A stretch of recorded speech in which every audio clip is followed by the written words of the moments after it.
Нема големи поместувања во цените на стоките и услугите во првиот месец од годинава во однос на декември лани.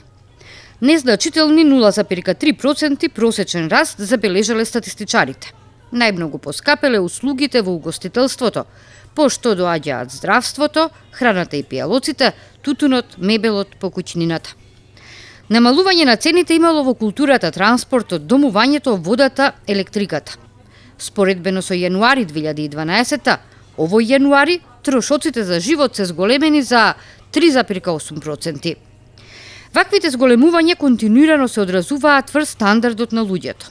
Имено, просечните плати остануваат на нивото од близу 21.000, но трошоците бележат раст. Кошницата со основните производи за нормална месечна живеачка е се попразна, а издатоците се поголеми. Особено ако кон нив се додадат и трошоците кои се однесуваат на струјата и огревот.